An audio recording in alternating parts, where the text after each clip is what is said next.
So today we're reading from Caitanya-caritamrta, and we're reading from the Madhya-lila, chapter number 8, entitled Talks between the Lord and Ramananda Rai. And we are reading from text numbers 222 to 223. So I'll just read 222 myself, and then we'll do 223 responsively. Vrajeloker kona bhav lanaye bhaje bhavayogya deha pai Krishna paya vraje. Translation. In his liberated stage, the devotee is attracted by one of the 5 humours in the transcendental loving service of the Lord. As he continues to serve the Lord in that transcendental mood, he attains a spiritual body to serve Krishna in Goloka Vrindavan. Who would like a spiritual body to serve Lord Krishna in Goloka Vrindavan? Anyone? Yes. Stay tuned. Okay, so we'll read 223. So responsively, please. Tahate drishtanta upanishad shrutigan Raga marga bhaji paila vrajendra nandan. Translation and purport by His Divine Grace Srila A.C. Bhaktivedanta Swami Srila Prabhupada Ki. Translation. Those saintly persons who presented the Upanishads are vivid examples of this.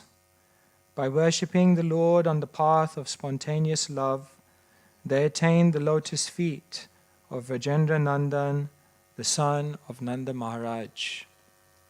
Purport. In the Goloka Vrindavan planet, Krishna's servants are headed by Raktaka and Patraka. Krishna's friends are headed by Sridham, Subal and others. There are also elderly gopis and the cowherd men headed by Nanda Maharaj, Mother Yashoda and others. All of these personalities are eternally engaged in the loving service of the Lord, in accordance with their specific attachments for Krishna. One who wants to return home to serve the Lord directly is attracted to Krishna as a servant, friend, father, or mother. By continuously serving Krishna during this life in a particular ecstasy, one gives up the material body and attains a suitable spiritual body to serve Krishna in terms of a particular attachment. One may serve as a servant, friend, father, or mother. In the same way, if one wants to serve Krishna in conjugal love, he can also attain a body under the guidance of the gopis. The most vivid example in this connection is those saintly personalities known as the Shrutis, who presented the Upanishads. These Shrutis understand that without serving Krishna and following in the footsteps of the gopis, there is no possibility of entering the kingdom of God.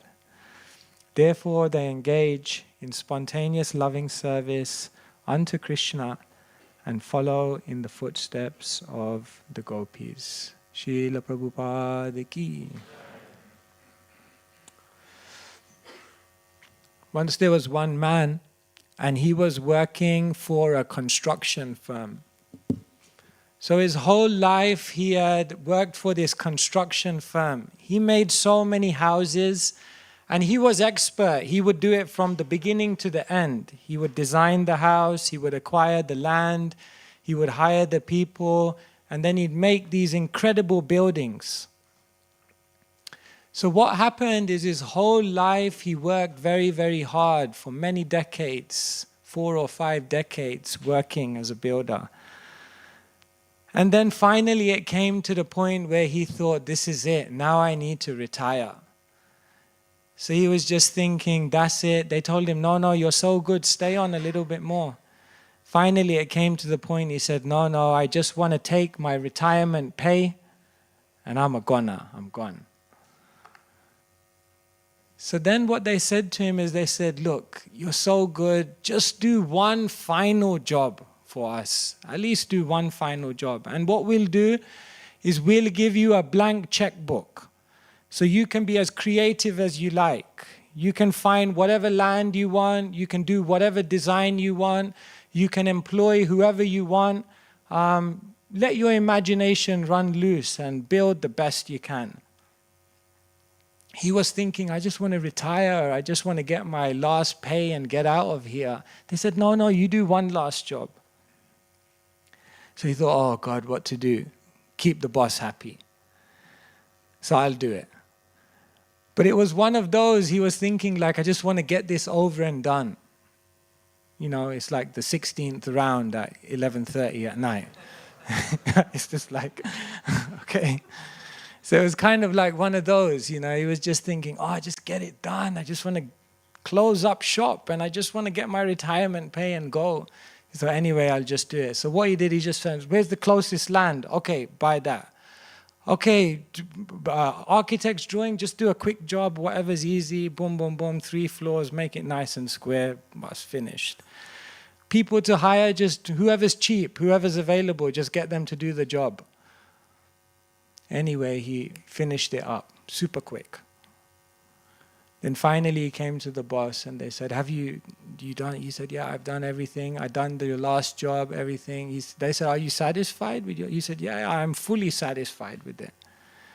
He said, now I'm ready to retire. If you just give me my retirement pay and I can just go. And they said, we arranged a very, very special gift for your retirement pay. And what we want to let you know is that this final house that you built, which we gave you a complete blank checkbook to build, the one that we gave you the full creative ability to let loose your imagination in the wildest way you'd like, that will be your retirement pay. And he thought, oh my God. I worked hard my whole life. My whole life I worked so hard. And when it came to the end, to get the mature fruit of it, I did a complete rush job. And I missed out. I often think about this story because maybe this story is the story of our life. How many lifetimes did it take to get to the point of having access to all this spiritual wealth? That builder was given a blank checkbook to create whatever he wanted to create for the rest of his life. He could live there.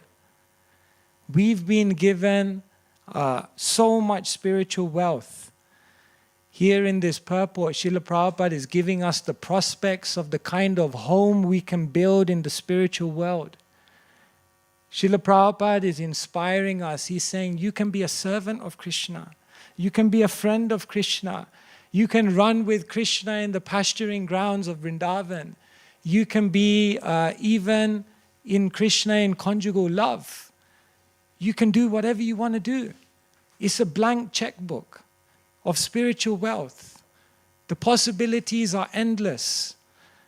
And the scriptures, the sages, the saints, Krishna himself is inviting us to go back there. But then sometimes we're in the final stage, the last job, building our house for the retirement, for eternity. And what do? We just do a quick job. Oh, I just finished the rounds. Just get them done. Open a book, so hard. One devotee told me it's like opening a book is like weightlifting. Like, no, I can't do it. It's too much. Serving, but dragging our feet. Okay, let's just get it done. Get it all done. I've done my duties for the day. And then with that kind of job, what house are you building for your eternity? What house are you building for yourself in the spiritual world? So some days you can stop back, step away and think that what I'm actually doing day to day is I'm building the house that I'm going to live in for the rest of eternity.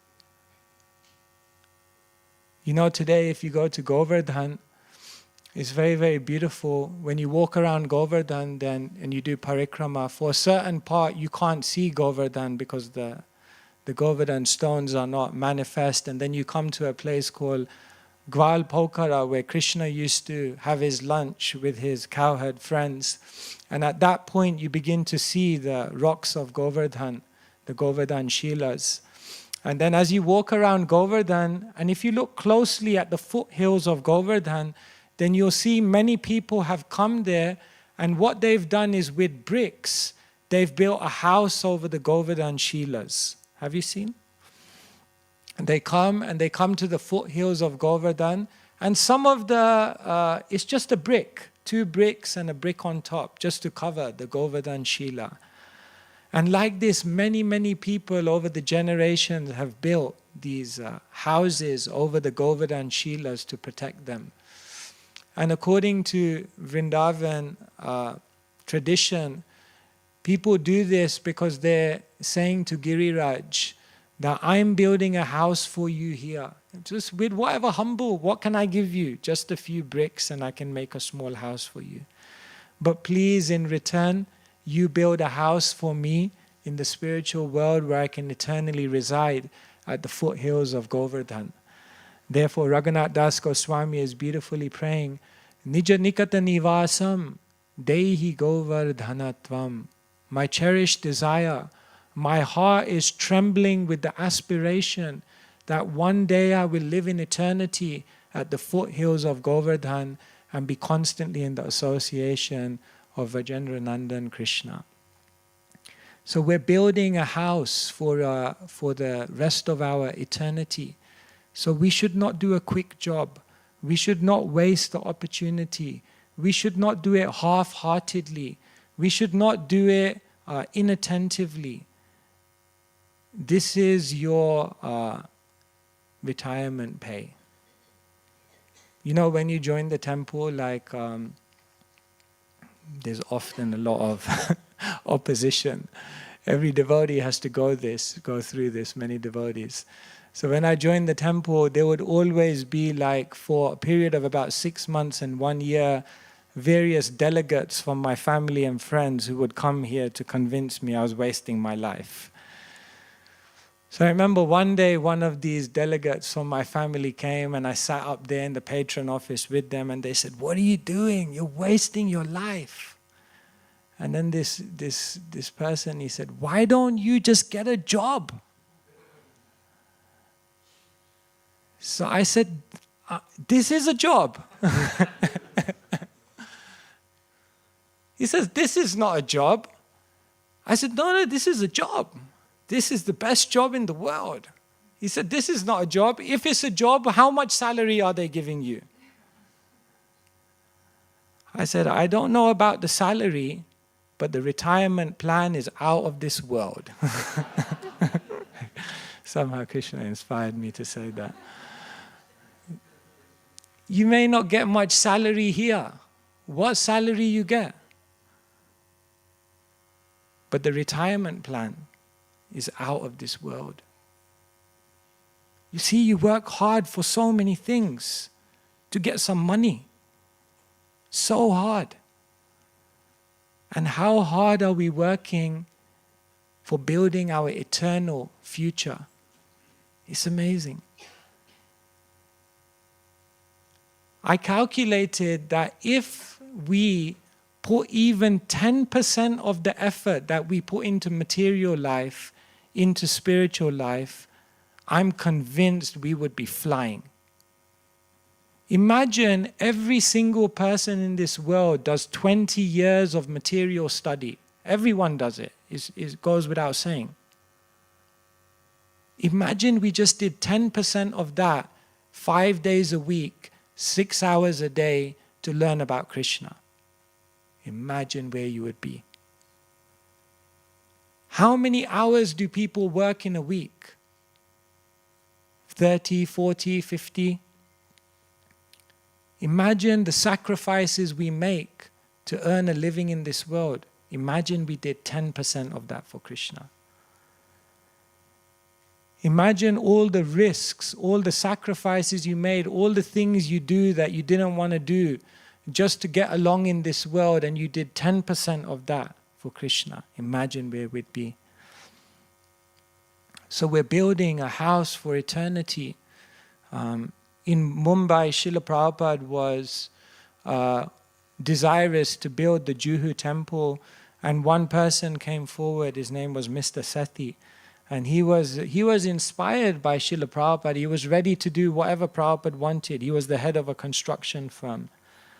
So then, because he took it so seriously, he didn't just put his workers on the job. He himself would come out there on the ground with his Wellingtons on and make sure the temple was being built to the highest standard. And one time when Srila Prabhupada was there, Prabhupada was leaving, and he said, "I want to see Mr. Sethi." And Mr. Sethi was so humble, he said, "What will I do? There are so many bigger devotees than me who should see Prabhupada. I'll just do my humble service here." So he was refusing to come and see Srila Prabhupada out of humility. And then Prabhupada finally said, "I'm not leaving Mumbai until I see him. I want to thank him." And so finally he very humbly entered into Prabhupada's room. He was all, from the construction work. And he came in. As soon as he came in, Prabhupada embraced him. He was so emotionally overcome. And Prabhupada looked at him and said, "You are building a house for Krishna and his devotees in this world. And know for sure that Krishna is building a house for you in the spiritual world." And he just began crying. That's Krishna's kindness, that we can build a house for ourselves in the spiritual world. So here, what is being explained is that there are unlimited opportunities to serve Krishna in the spiritual world. Why is all of this information there? Because Srila Prabhupada, the Shastra, Krishna wants to inspire us. The Shastra wants to educate us. And the Shastra wants to empower us so that we can enter into the transcendent realm. And so all of this amazing information is given. The bottom line of this conversation between Ramananda Raya and Chaitanya Mahaprabhu is that if you want to build your house in eternity, there's one qualification. There's one thing that you have to have. And there's only one thing, one key, which will open the door to Vraja, to open the door to Vrindavan. And what is that one key? You have to have Rag. Raga, Marga, Bhaji, Paila, Vrajendra, Nandan. You have to have Rag. And what does Rag mean? You have to have deep attachment for Krishna. Krishna has to have hijacked your mind. Krishna has to have stolen all your desires. Krishna has to have become the conqueror of your heart. If one has rag, if one has attachment, then one can go to Vrindavan.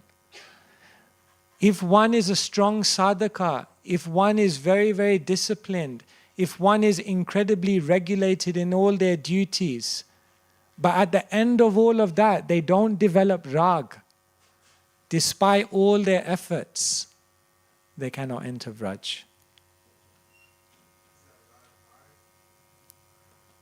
Yeah, I'll come to that in a second, yeah. Therefore, rag is the qualification. Someone may say, but rag, it seems so far away for me to have attachment like that, to have that kind of spontaneous flow of attention towards Krishna seems so alien, to have some rag. But rag is not alien to all of us. All of us have rag for something. All of us know that our mind is running somewhere. Our consciousness is becoming captured by something. Rag is there within every single living entity. But the problem right now is that the rag is going in the wrong direction. The attachments are for the wrong things. The desires which are dominating our mind and thoughts are the wrong desires.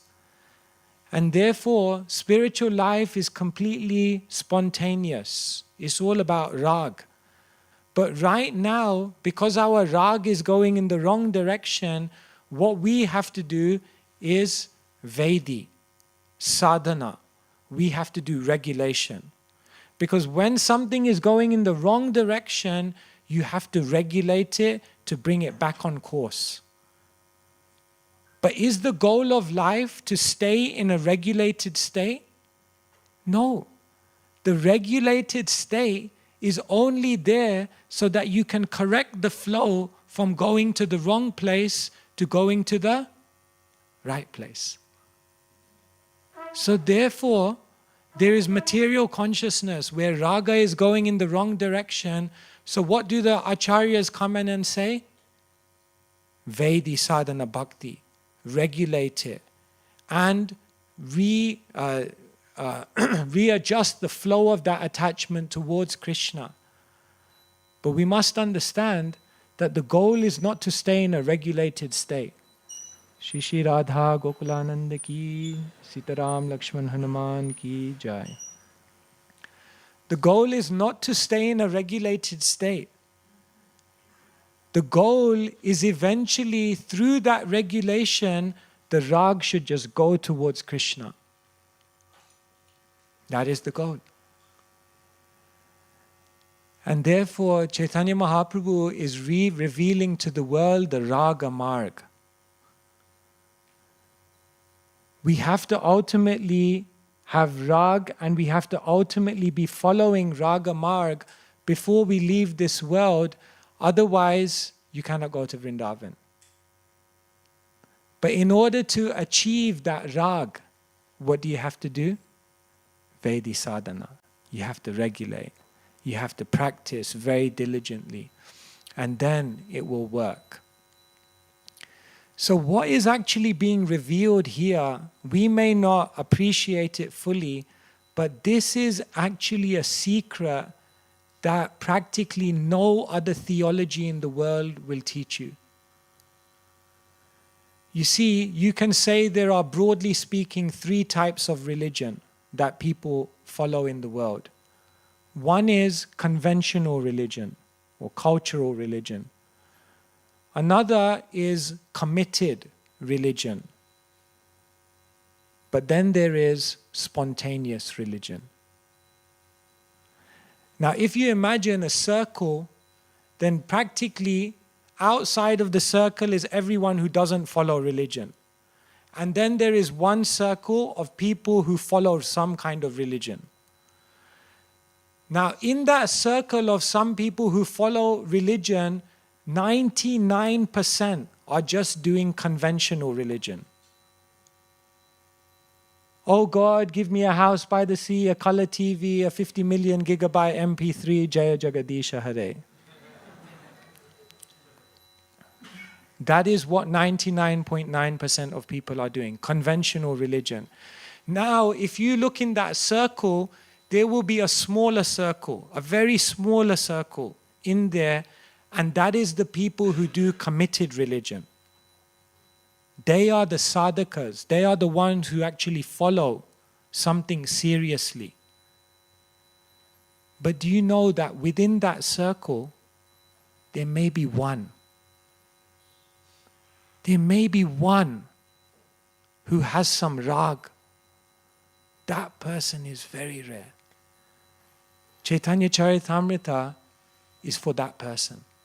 For that person who wants to attain that center point of it all.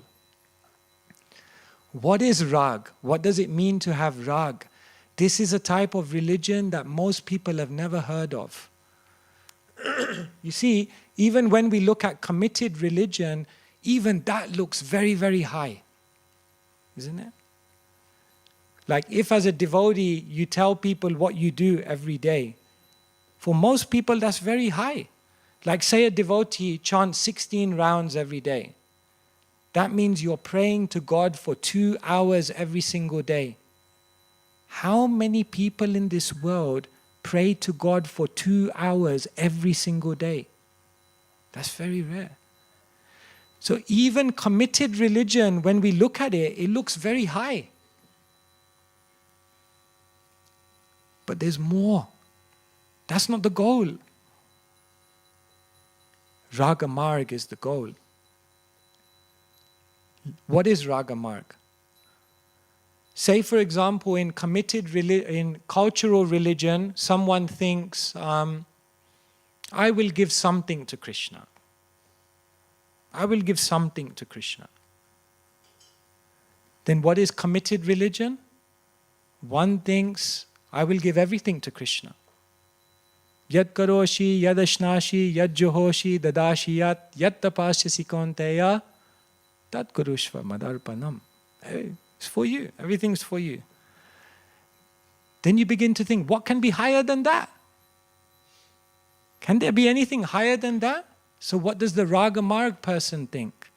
If the cultural person thinks, I give something to Krishna, and the committed religionist thinks, I'll give everything to Krishna, what does the Raga Marg person think? I'll give everything to Krishna, but Krishna is mine. Mamata. Once they went to a house of a Brajabasi, and he said, what is that? He said, that's Krishna's cupboard. What is that? That's Krishna's chair. What is that? That's Krishna's kitchen. And then they pointed at Krishna and say, and what's that? That's my Krishna. That's Raga Marg. Anyone think like that? That's a type of religion most people have never heard of. A conventional religion person thinks Krishna is part of my life. Part of my life. What does a committed religion person think? Krishna is in every single part of my life. A committed religious person, they bring Krishna into every part of their life. So then you think, what could be higher than that? The Raga Marga person thinks, I'm entering into Krishna's life. I don't have a life anymore. Madchita madgata prana bodhayanta parashparam. Madgata prana literally means their lives enter into me. So a conventional person thinks, yeah, Krishna is part of my life on a Sunday. A sadhaka thinks, no, Krishna is part of every single thing in my life. But a Raga Marg Bhakta thinks, I'm entering into Krishna's life. They don't live in this world. They live in Krishna's world. A conventional religious person thinks they do some ritual for Krishna out of convention. Isn't it? Like they don't know often why they're doing it. Like people come in and then they ring the bell. And then when they leave the temple room, they ring the bell. And it's like, why would you ring the bell when you leave the temple room? Why do we ring the bell when we enter the temple room? Because it's like a doorbell to announce to Krishna, not announce to Krishna, or take Krishna's permission that I'm now coming in. You don't do it when you go out. Have you ever rung a doorbell on your way out? But it's interesting. Out of ritual, people do so many things. They don't actually know why they do it. So a cultural religious person just does some ritual. A committed person does the ritual but with devotion and knowledge. Every single ritual that they do is conscious. They know why they're doing it and they do it with their heart. That's committed religious person. What can be higher than that? For someone in the Raga Marg, there is no ritual. It's just life. It's just life. As a sadhaka, you as a committed sadhaka, you put your hand in your bead bag and you chant with knowledge, with devotion, with a real, and you give yourself to it. But it's still a discipline. For someone in the Raga Marg, their hand is just going there. Their hand is just staying there. So can you begin to see how the Raga Marg is a complete type of spirituality that most people have never heard of in this world. And this is the offer of Caitanya-caritamrta, to go here. But how do we get to Raga Marg? You can't fake it. You can't just do it artificially. First, you have to go through the Vedi sadhana. And you have to do that with incredible diligence, incredible determination, incredible focus. And on the days when you think, no, I'll just do a quick job, I just need to get it done, I just need to tick it off, then you can remember the story of the builder who thought the same, but didn't realize that his rush job was creating his building for the rest of eternity. Here, what is being given in the purport is all of these details about what happens in the spiritual world. So here, what Srila Prabhupada is describing is that there are 5 types of relationship with Krishna, and 4 of them are really taking place in Vrindavan. That one can be a servant of Krishna, one can be a friend of Krishna, one can be a parent of Krishna, one can be a lover of Krishna. This is the prospect. So all of these details are given. This is known as Sthai Bhav. I'll just say, this is a little technical, but because Srila Prabhupada is talking about in the purport, it's good to know. So bear with me. This is Sthai Bhav. Sthai Bhav means the permanent relationship that one has with Krishna in the spiritual world. So each one of us here, each one of us have a permanent relationship with Krishna in the spiritual world. And what we're basically trying to do here is uncover it. Nitya Siddha Krishna Prem Sadhya Kabunoi Shravanadi Sudhachite Kareye Udoi. This love for Krishna is eternally situated within the heart of the living entity. You don't need to get it from some external place. Shravanadi Sudhachite Kareye Udoi. By hearing and chanting, Sudhachite, your consciousness becomes purified. And again, you remember who you are, where you are, what you do, and all these different things. So Rupa Goswami is explaining that there is Sthai Bhav. And when one is situated in the eternal relationship with Krishna in the spiritual world, they begin to experience all the different aspects of emotional stimulation in different ways. And what Rupa Goswami goes on to explain is all the intricacies of the emotions that the devotee feels in the spiritual world when they're in a relationship with Krishna. So Rupa Goswami says there is Sthai Bhav, and then there is Vibhav, and then there is Anubhav, and then there is Sattvika Bhav, and then there is Vyabhicharini Bhav. He begins to analyze the complete experience of the spiritual world so that we can begin to grasp what is it that the residents of Vrindavan feel in their relationship with Krishna. This is known as Rasa theology.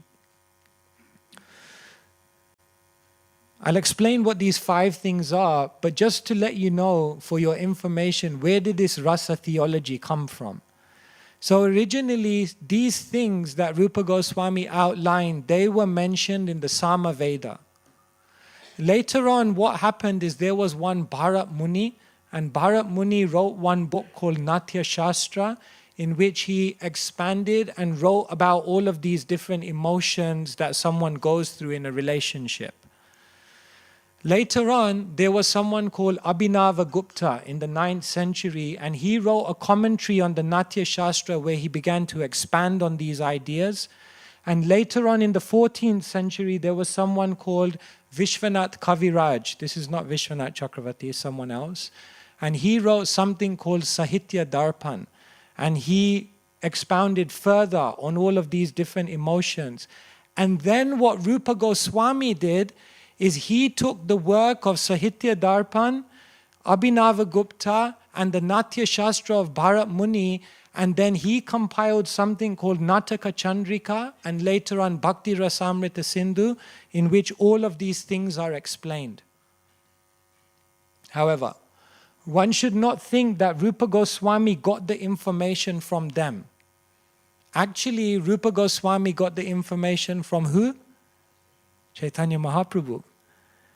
Because it's mentioned by Kaviraj Goswami, Bhakti Tattva Krishna Tattva Prema Tattva Sar Bhava Tattva Rasa Tattva Lila Tattva Ar. What did Mahaprabhu teach Rupa Goswami? Bhakti Tattva, all the truths of devotion. Krishna Tattva, all the truths of Krishna.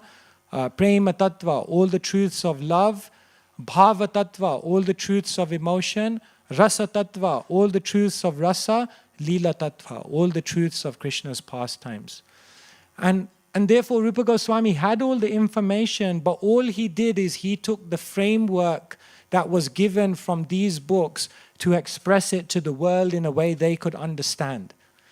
So basically in Bhakti Rasamrita Sindhu, the whole book is based around explaining these 5 things. Sthai bhav, vibhav, anubhav, sattvika bhav, vyabhicharini bhav. What are these things? Sthai bhav means your permanent emotion in your relationship with Krishna. Vibhav means a stimulant in that relationship which awakens emotions. Anubhav means a voluntary action that you take according to stimulated emotions. Sattvika bhav means an involuntary action that you take according to these emotions. And vyabhicharini bhav means the emotional ecstasy that you experience in different situations in that relationship. Got it? It's very complex, no?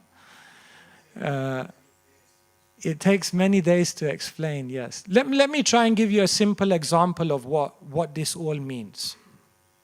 Imagine you have a mother and a child. Okay? So imagine a scene. There's a mother and a child. So what is the sthai bhav of the mother? It's motherly love. That's the sthai bhav. That's the permanent relationship that she has with the child. Okay? So that's the sthai bhav. It means motherly love is the sthai bhav. So then what is vibhav? Vibhav means something happens in that relationship which stimulates the love of the mother. So say for example, there's a scene and there's a mother and a child begins running towards the road. Then immediately you can understand, as a mother, so many emotions will come up within you. So the child running towards the road is known as a vibhav, a stimulant that awakens emotions within the person who has love.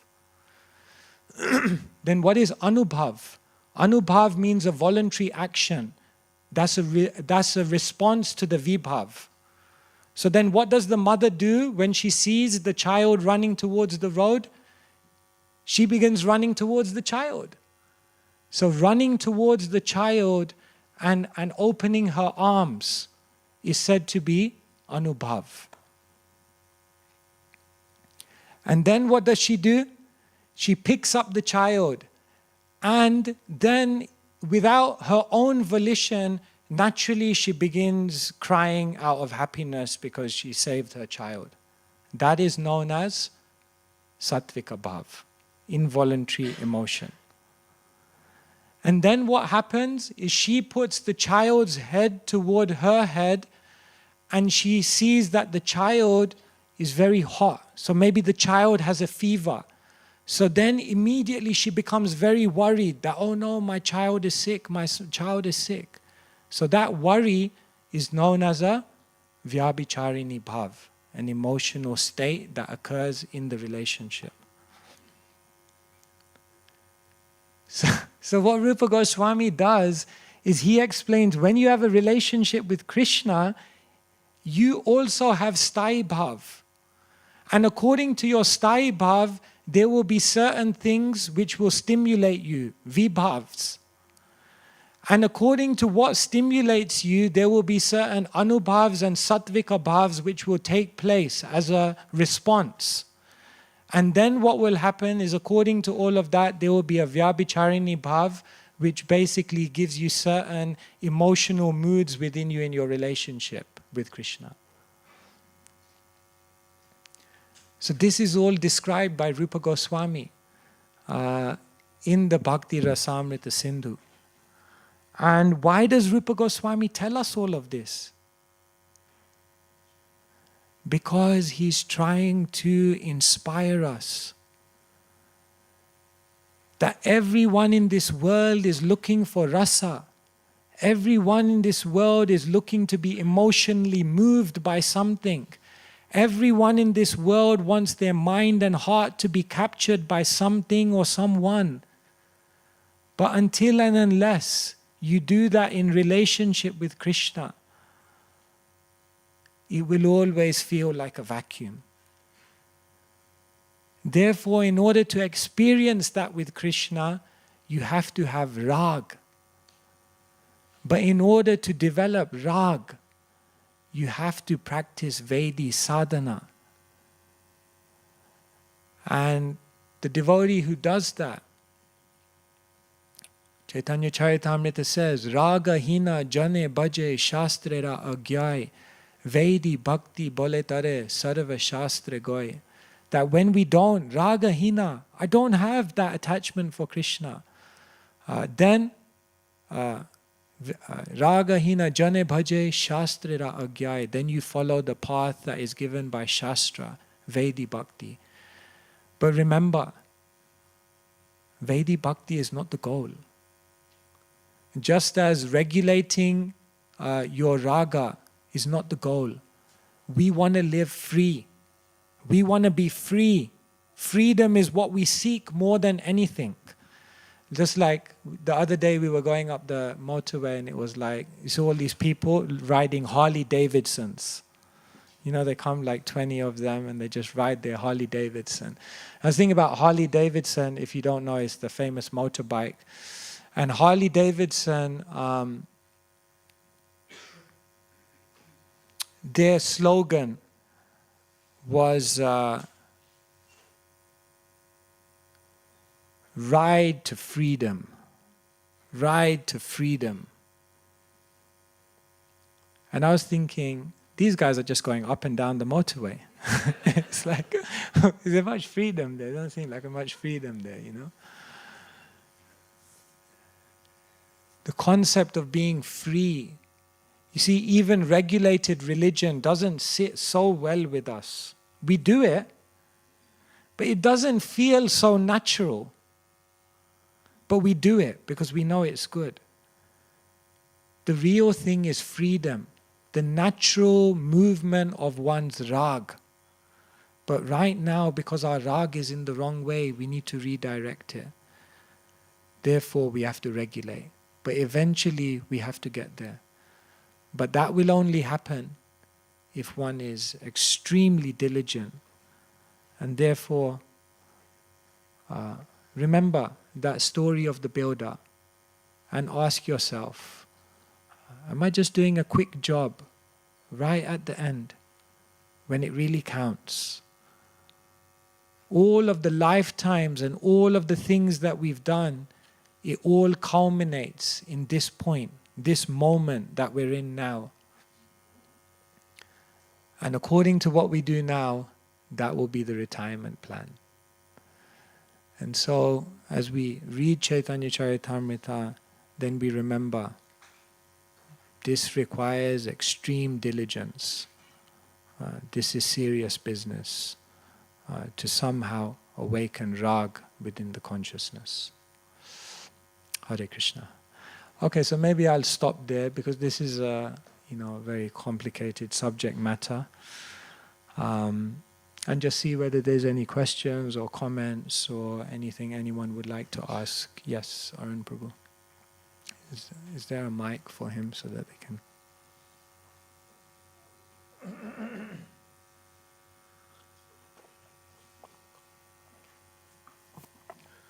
Hare Krishna Maharaj, thank you for the wonderful class.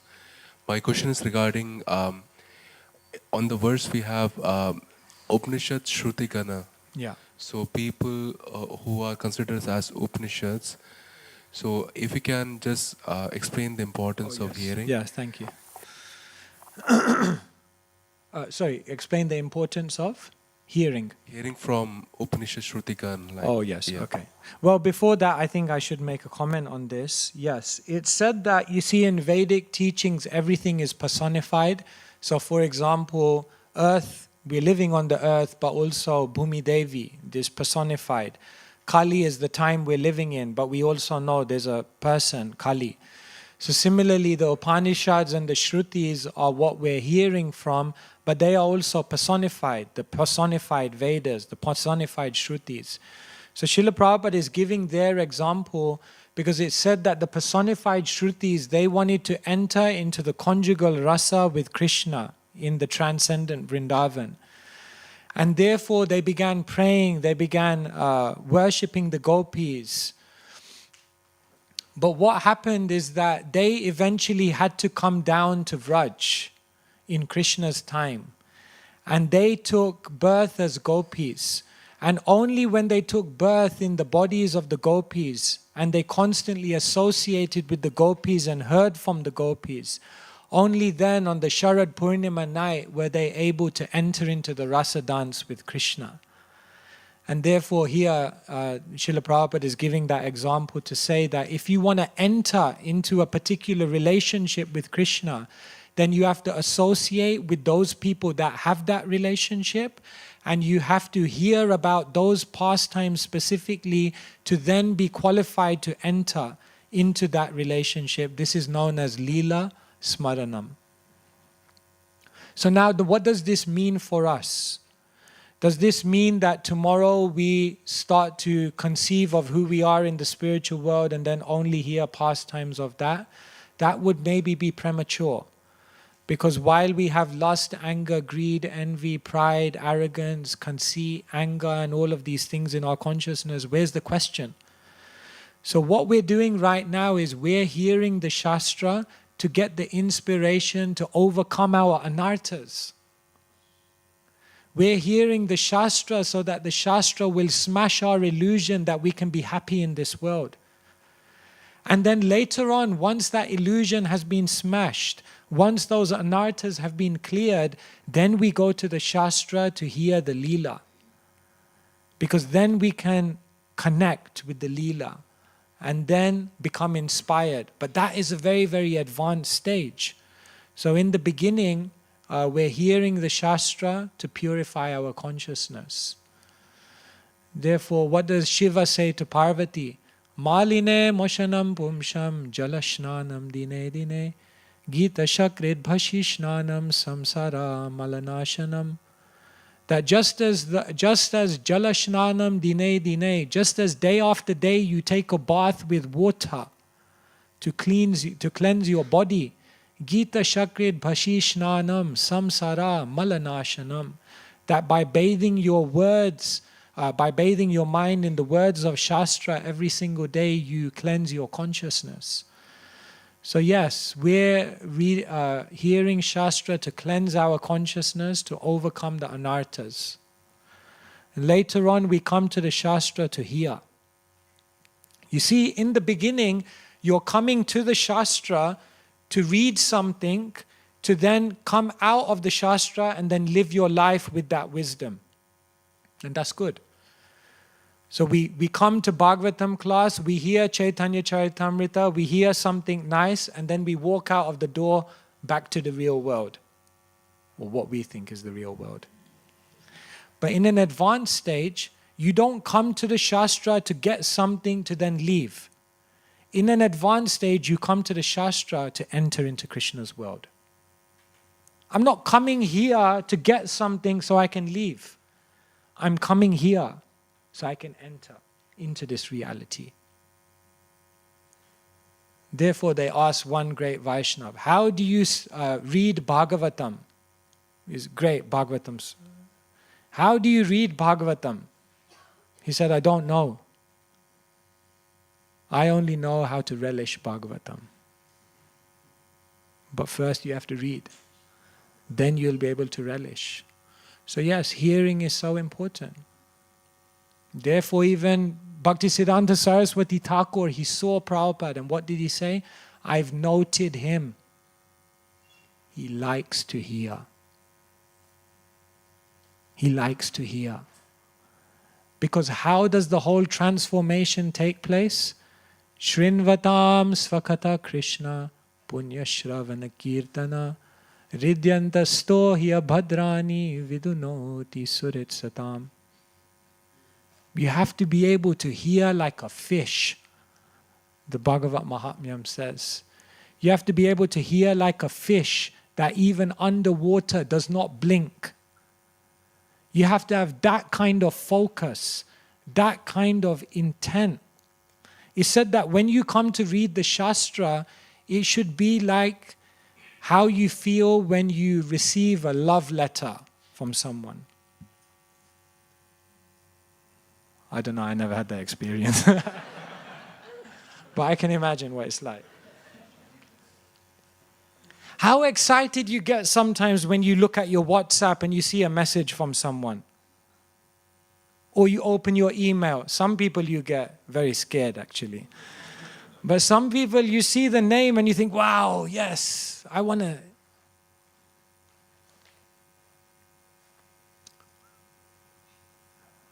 Just on a side note, one devotee had problems getting up in the morning, and they told me how they cracked it. You know how they cracked it? What they would do is, and this is supposedly what you shouldn't do, but this devotee said it helped me crack it, get up in the morning. And you know what they did?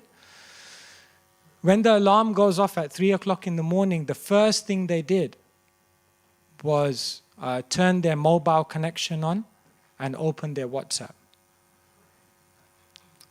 Because it's kind of exciting to think, like, who messaged me? And then what happens, you wake up and you go through all the messages, you realize it's all complaints or problems or whatever. But by that time, you're awake. You're like, okay, I'm awake now anyway, just get up now, what to do? But you need a little bit of initial excitement to get you going in the morning, you know, you need something to get the engine going. So, God, why was I saying that? Oh, love letter, yeah. So when we read the Shastra, you should think, now, wow, what will I discover? Raga-hina jane bhaje. But we don't have the raga-hina. Therefore, we have to, it's a bit of weightlifting right now. It's 10 kg dumbbell. But it's okay, you'll feel good after. So yes, hearing. I hope that helps. Yes, Haribansi Prabhu.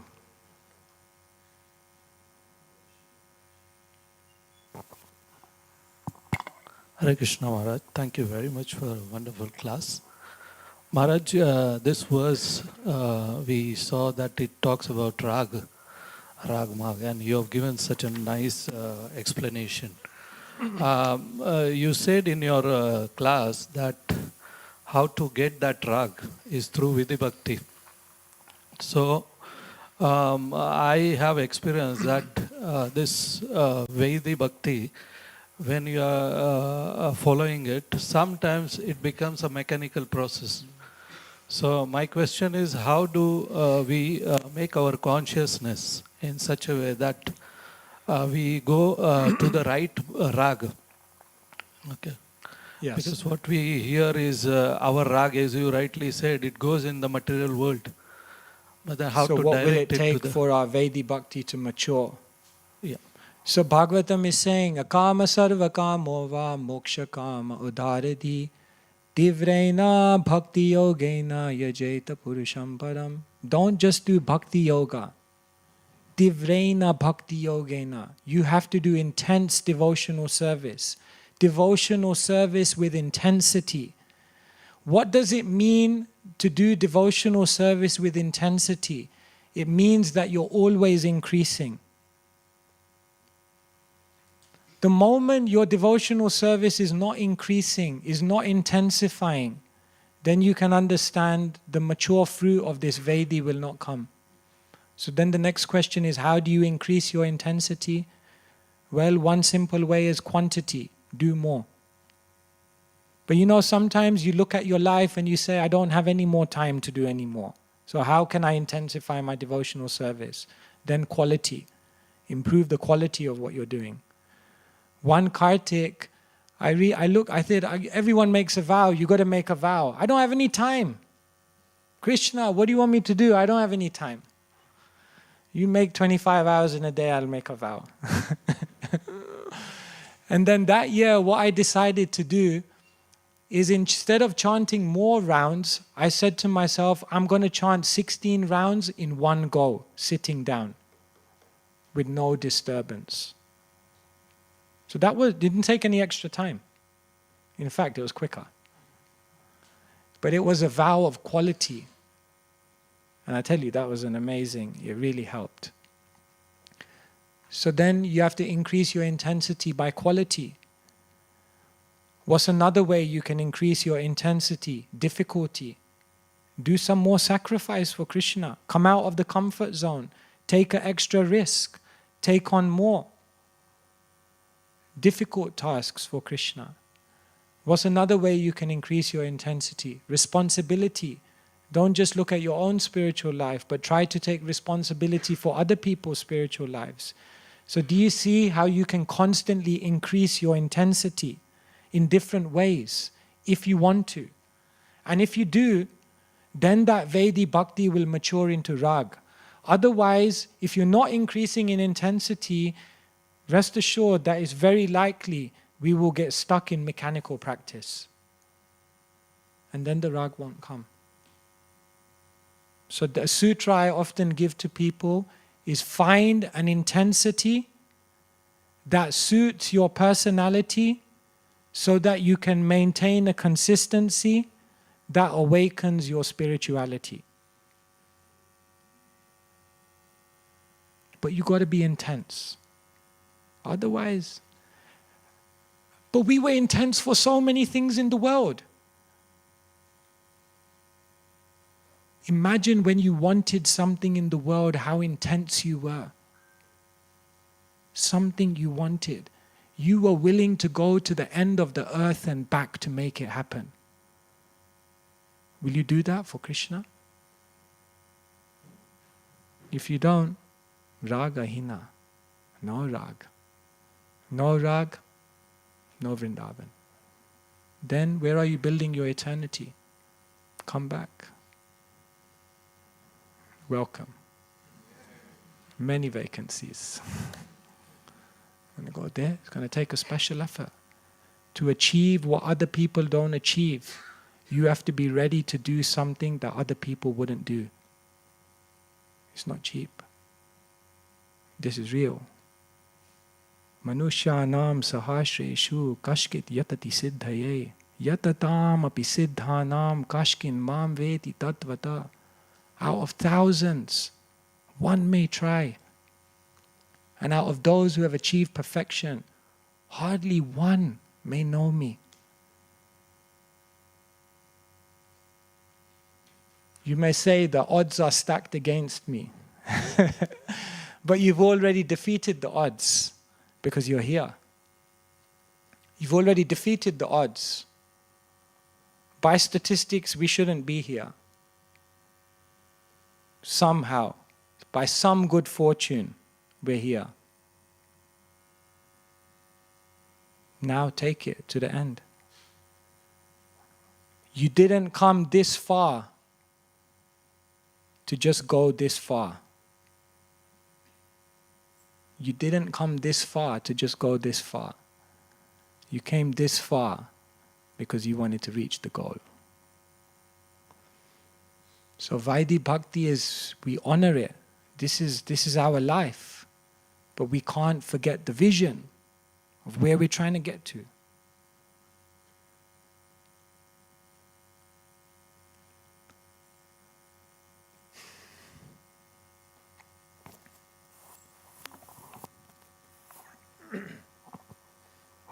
Hare Krishna Maharaj, thank you for the class. How would you explain the difference between Udipan, so this spiritual stimulus, and the Vibhav? Because it sounds very similar. in terms of something's happened that invokes something. Udipan is a subset of Vibhav. So Vibhav has two different, we'd have to look up the details of it, but from my understanding, Udipan is a subset, is it not, of Vibhav? Yeah. Exactly, yeah. So that's it.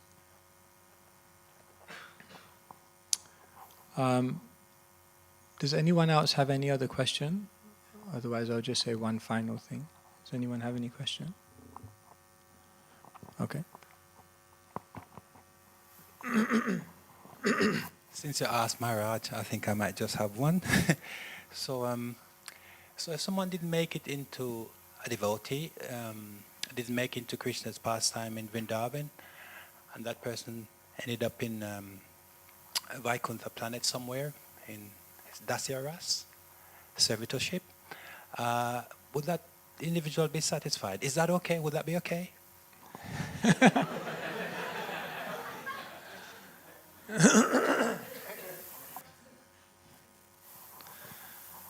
How to answer that? I don't know what to say to that. Depends on the mood also, depending on where he wants to go. If he desires that, to go there and serve Krishna in that way as a... Yeah. But he will only see Krishna in that way as the... I mean, yeah, this point is correct. Obviously, that every devotee in their rasa is satisfied. Like, for example, I could have a 50 millimeter glass here, 100 millimeter, and a 200 millimeter glass, and they could all be full. And in one sense, they're all full, isn't it? But in another sense, we can say there's more here. But they're all full, but there's more here. But they're all full, but there's more here. Depends on the way you want to look at it. So yeah, someone goes to Vaikuntha, is full, but there's more here. So would they be satisfied? Yes, they would be satisfied, and at the same time, I'm sure there would be transcendental greed as well. These are all subjects beyond our comprehension right now, because how the dynamics of the spiritual world work and the movements of the souls through different spiritual realms and how that works, I think it would be very speculative to talk about that. But we have been given an orientation into an introduction into something which is the culmination of it all, Krishna in Vrindavan. So therefore we orientate our vision in that way, and we try to focus on that. And just for the sake, just 2 minutes and then I'll stop, just for the sake of making the class wholesome and avoiding any kind of, whatever it may be. Raganuga Bhakti, actually these chapters, Bhakti Rakshak Sridhar Maharaj, he says that Bhakti Siddhanta Saraswati Thakur, he would never actually speak from this chapter. Okay. Have we just made a big transgression? He said he would only read it if it was coming in sequence. So, okay, that's our saving grace. But generally he would not read from this, because Raganuga Bhakti is something to be discussed privately, actually. Because when we discuss it publicly, it can be misconstrued and taken very cheaply. So broadly speaking, in our tradition, there were two broad ways of cultivating Raganuga Bhakti. One is known as the Antapantha, and one is known as the Bahir Pantha.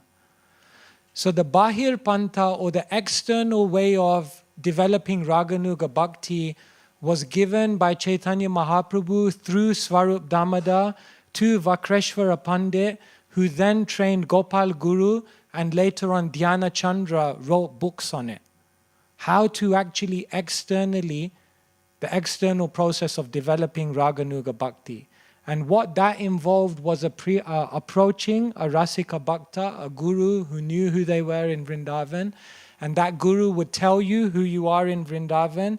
They would give you a Siddha Pranali mantra of what you should meditate on, and then they would tell you 11 characteristics of who you were in the spiritual world, and then they would give you a Lila Smaranam, what you should meditate on at the 8 times of day in terms of what that character is doing in the spiritual realm. That's the external path of Raganuga Bhakti. And then there's the Antapantha. And the Antapantha was given by Rupa Goswami, through Mahaprabhu, Rupa Goswami, to Raghunath Das Goswami. And this was the method taken up by Bhaktisiddhanta Saraswati Thakur, and obviously us as followers in that line of Bhaktisiddhanta Saraswati Thakur. Bhaktisiddhanta Saraswati Thakur saw that the external way of developing Raganuga Bhakti was being misused.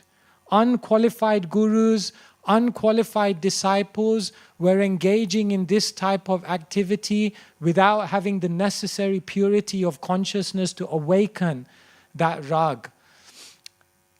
And therefore, Bhaktisiddhanta Saraswati Thakur, he adopted the internal approach of developing Raganuga Bhakti. And what is that? Nam Sankirtan.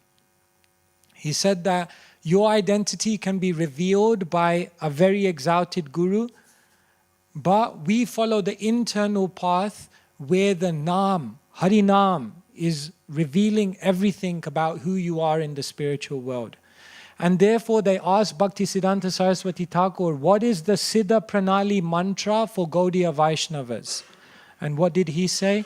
Tranadapi suni chaina, tarodapi sahishnuna, amanina manadena kirtaniya sadahari. You have to chant the holy name in a humble state of mind.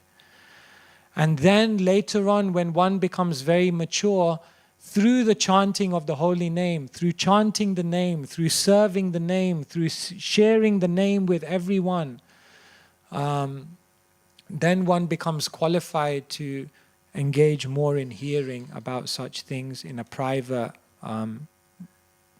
scenario, in a mature way. And so, just for the sake of making it wholesome, no one needs to artificially, externally try to do it. But what we do need to do is surrender to the holy name of Krishna, because Nam no hi yavati shakti. We can't understand how powerful the name is. Nama guna rupa lila. The Nam is the trigger. And through Nam, everything will be revealed in time. But it's going to take a special effort. It's going to take focus. No cutting corners. No half-hearted attempts, no inattention, a complete focus of orientation towards the fruit of Vedi sadhana bhakti, which is love for Krishna in the transcendent realm of Sri Vrindavan Dham.